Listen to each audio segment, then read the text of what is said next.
The Coriolis acceleration may induce direction of rotation of the vortices depending on the terrestrial hemisphere where the flow occurs. But this acceleration can in no way be the cause of the rotation of the fluid flows towards a bunghole, a well or a low-pressure zone. The flow continues in the direction it originally took.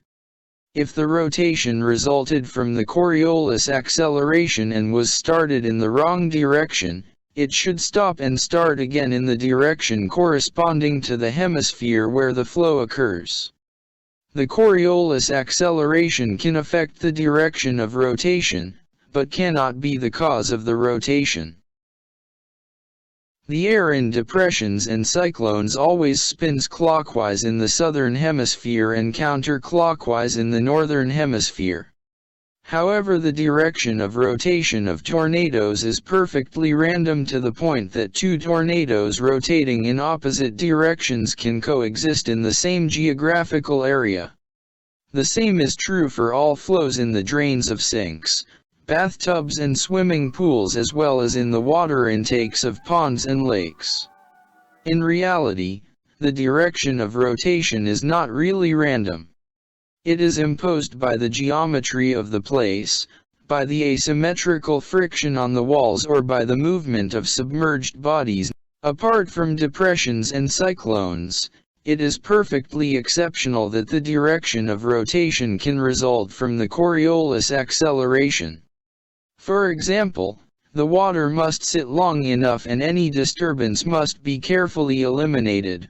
A perfectly symmetrical cylindrical container, with a surface as smooth as possible, a regulated temperature, the absence of any draft. We can then obtain a correlation between the direction of rotation and the Coriolis acceleration, which then remains the only factor triggering the vortex. It must be emphasized that it is only a question of the triggering of the tourbillon, of its direction of rotation, but in no case of its rotation itself. In fluid mechanics, this type of flow is called a well. It is remarkable that all the flows towards a well start rotating and form a whirlpool. The rotation of flows towards a well is not the result of chance or any law of nature. It must be emphasized that it is no longer a question here of the direction of rotation, but of the rotation itself. It is a problem of minimum energy, as in the theory of elasticity, or, if one prefers the mathematical view of physics, rotation is a consequence of Hamilton's principle. Wells' vortices flows are characterized by two relations resulting from the equations of fluid mechanics. In the equations, v is the velocity of the fluid at a given point, p the pressure, g the gravity. The flow of plane wells has an axial symmetry. Vr equal minus k on r. As the flow of spatial wells finds an application in astronomy, the calculations are done within this framework, which gives exactly the same result. The flow of spatial wells has a spherical symmetry.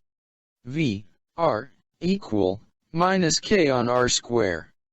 The same is not true of the vortex flow, which is axial. The axis makes it possible to define the principal or equatorial plane of the set of the two flows.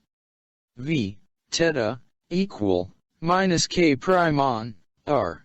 The Hamilton principle writes, dH on dc equals 0, with h equals sum from t1 to t2 of sigma of m by v square by dt. C represents the parameter of a family of possible solutions. In the case of the vortex well, it is the ratio of the constants k and k prime of the flows. The Hamiltonian is represented by this curve. We note that the integral well solution, without vortex, is theoretically possible, but highly unstable. The vortex well flow equations are identical for ideal fluids and real fluids. In a field very close to fluid mechanics on a purely mathematical level, elasticity, the habit is rather to apply the principle of minimum energy, a consequence of Hamilton's principle, but much more intuitive. We obviously get the same result. The variation of kinetic energy, representing the work of the forces resulting from the pressure, is represented for a fluid particle dm by dEc equal dm on 2 by Vr square plus V theta square. The minimum is obtained for k prime equal plus or minus k on Rc, so that V theta equal Vr. It appears that the theory does not conform to reality since the ratio between the constants of the well and the vortex is not 1. This fact confirms qualitatively the extension of the conception of Professor de Jonge flows. The rotation of the parietal layer of heavy oils in small diameter pipes must be extended to all laminar flows. Friction in fluids in the laminar regime is currently based on an analogy with friction between parallelepiped solid elements.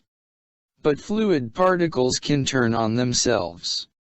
Assuming that friction between fluid particles occurs between fluid particles rotating on themselves, we can then resolve a paradox of vortex well flows: the free surface is above the calculated surface. The equation in laminar viscous fluids is no longer identical to ideal fluids. But the most remarkable thing is that this approach solves the other paradox of fluid mechanics. The separation angle of laminar flow around a cylinder does not conform to theory.